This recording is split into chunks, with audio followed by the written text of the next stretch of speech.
If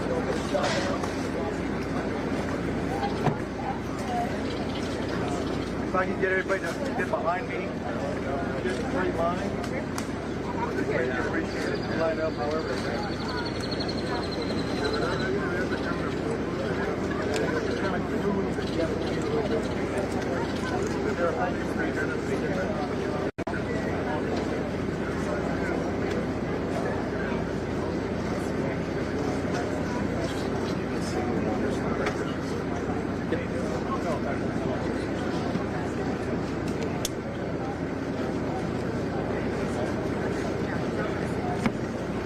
Need to stand on this because we won't be able to see. He might not like that. We have to be able to see. Thank you.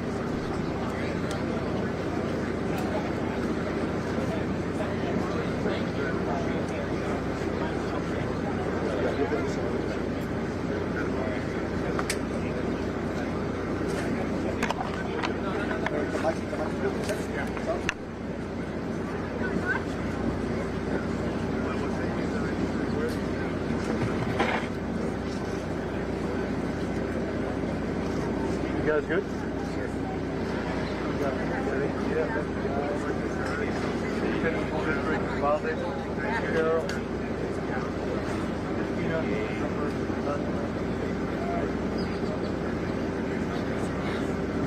Good afternoon, everybody.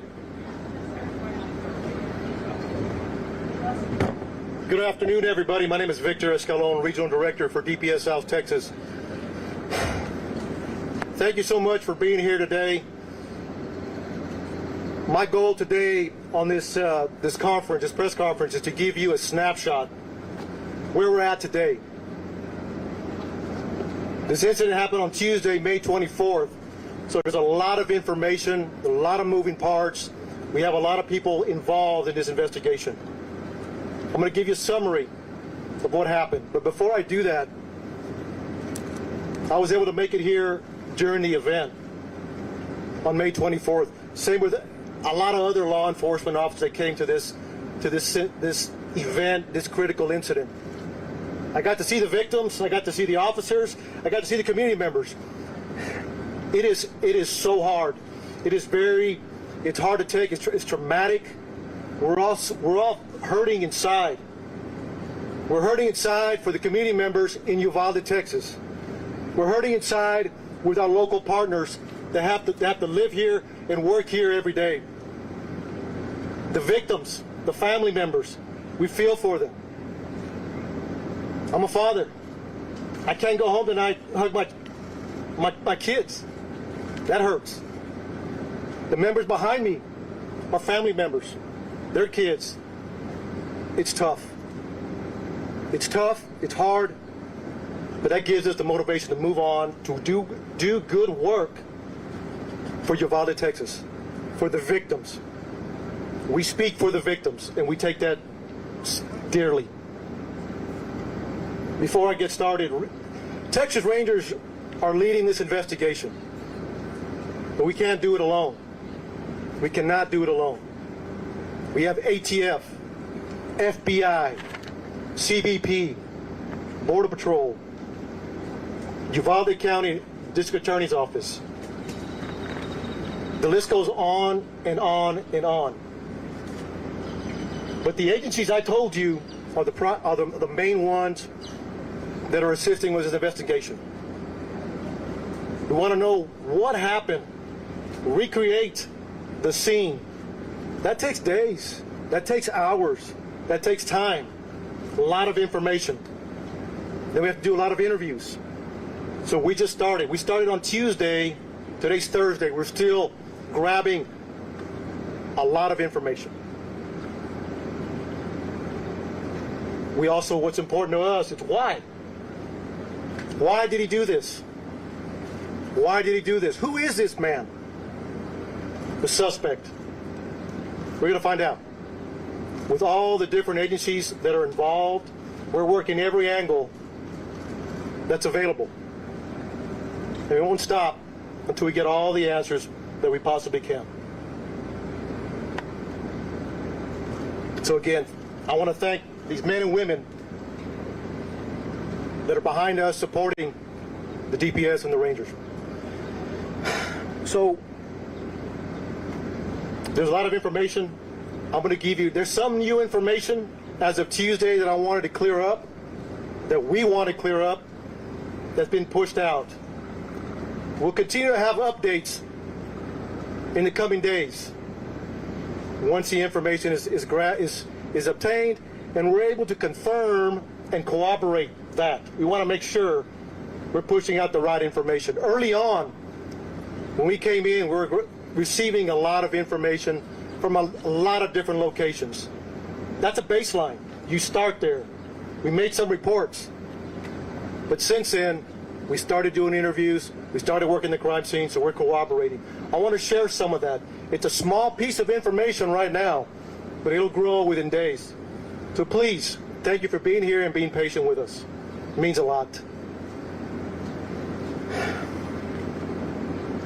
On Tuesday, May 24th at 11:28, suspect just west of here wrecks his vehicle, pickup truck that he took from his grandmother.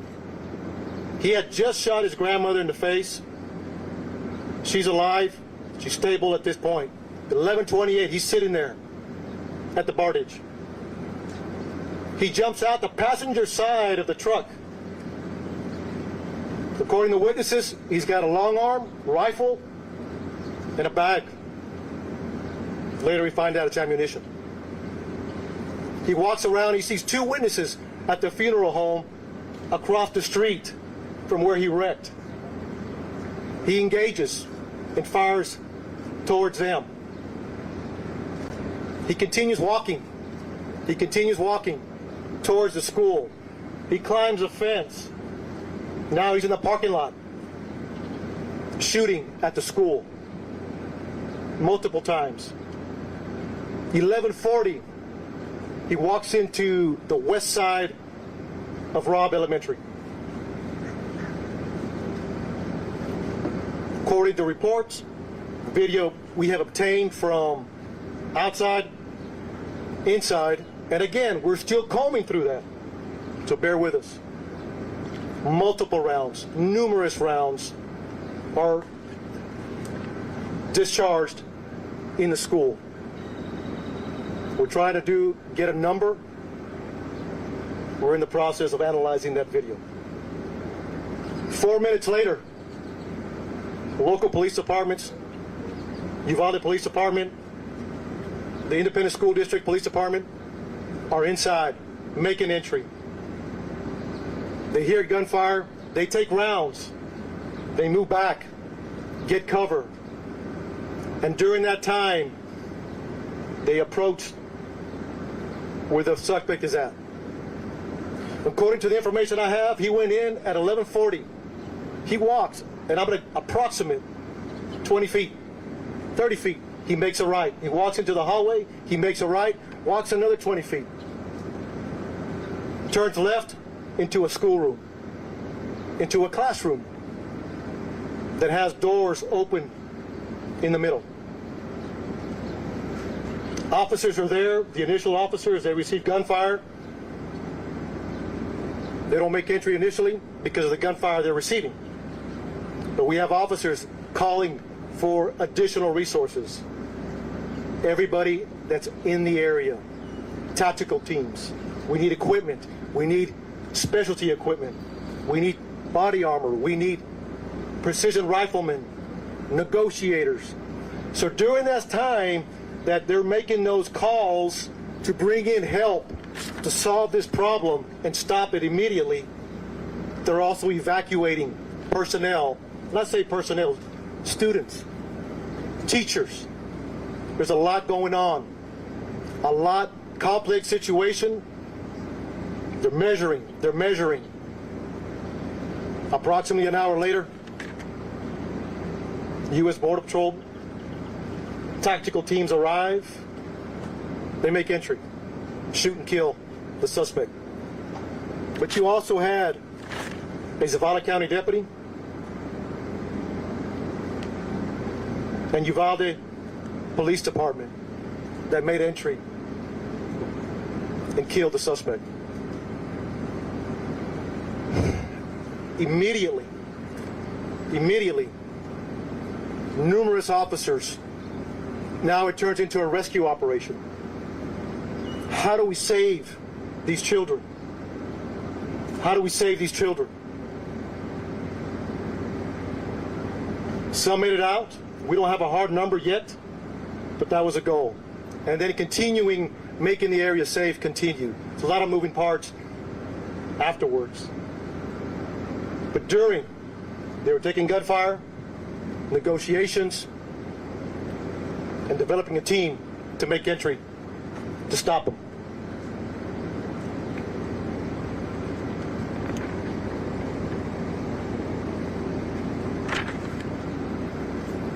I'll take a few questions. And again, look, summary. One more thing I forgot to mention that I want to clear up that came out early on. It was reported that a school district police officer confronted the suspect that was making entry. Not accurate. He walked in unobstructed initially. So from the grandmother's house to the bar ditch to the school, into the school, he was not confronted by anybody. To clear the record on that. 4 minutes later, law enforcement are coming in to solve this problem. So, Director, how is he able Stand by. to access? So, just want to clear that up. That's very important. And again, this will happen as we move forward. So, thank you. I'll take a few questions. How is he able to get in if it was a school that's supposed to be locked during the school day? So right now, during the investigation, it appears it was unlocked. So we're going to look at that and try to corroborate that as best as we can. You know why? How many gunshots were there? You know why it was unlocked? I do not. Hey, please, one at a time, and we'll address as many questions as we can. So let me finish this question. One at a time. Announce your name and announce your network. Okay? Let's be respectful, please. My name is Josh Margot, and how do you know why it was unlocked? So, Josh, thank you for the question. So right now, it appears it was unlocked. Like I said, it goes back to the investigation. It takes time. We will find out as much as we can why it was unlocked, or maybe it was locked. But right now, it appears it was unlocked. So thank you. Yes, sir. You say at one point when he was inside there, among the things you were attempting negotiation, was he responding to negotiation? And in that period of time, was there continued gunfire? So during that time, right now, according to the information we have, the majority of the gunfire was in the beginning. In the beginning. I say numerous, more than 25. I mean, it was a lot of gunfire in the beginning. During the negotiations, there wasn't much gunfire other than trying to keep the officers at bay. But that could change depending once we analyze the video. But right now, according to the information, he did not respond. Director, I am Yamas with NBC News. My question is this: was there a school officer on campus, and was that school officer armed? Because that's what we've been told. So at this time, no. No, there was not an officer readily available, armed. No. Was there an officer? No, nothing. I can't answer that yet. I'll circle back with you again. As we do that investigation, we have all these questions we want to answer. So, but I'll get back with you, sir. There's a 12-minute gap. There's a 12-minute gap from when he crashes his truck to when he enters the school. 12 minutes. What happened in that 12 minutes? So you got to understand, 11:30 is the information we have at this point that we can confirm. 11:30 a.m. the PD gets we got a crash and a man with a gun. And then you have responding officers.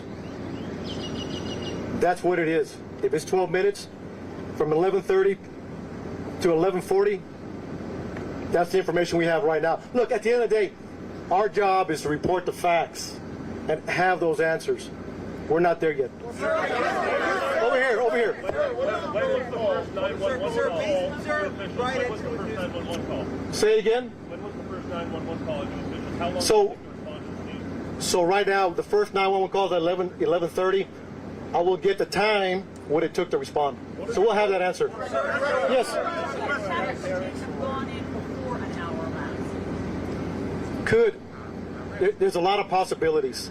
There's a lot of possibilities. Until we receive an interview, because there was numerous officers at that classroom, numerous.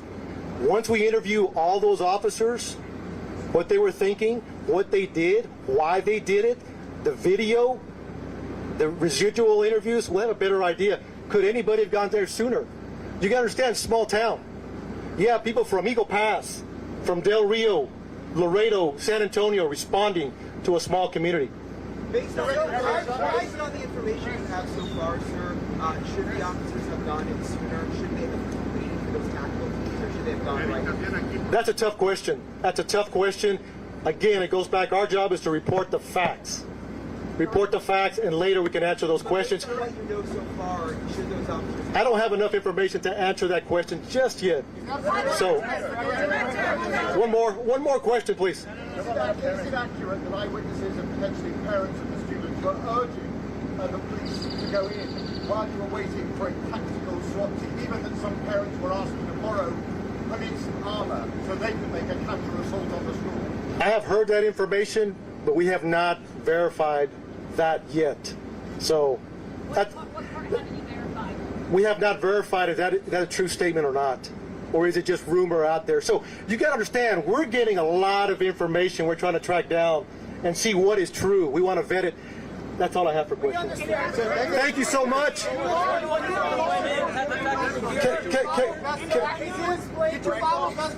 Hold on.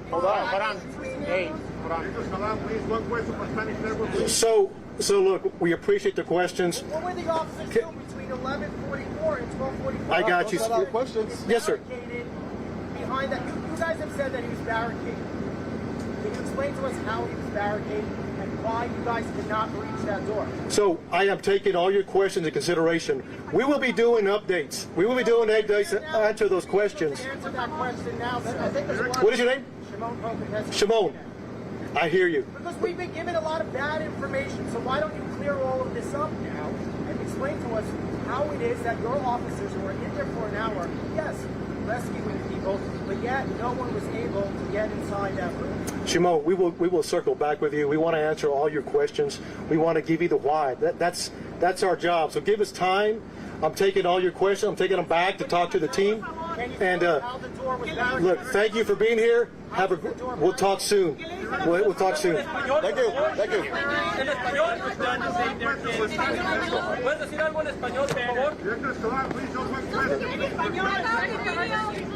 ¿puede decir algo en español, por favor? He's gonna have them grab your mic. You guys can grab your mic.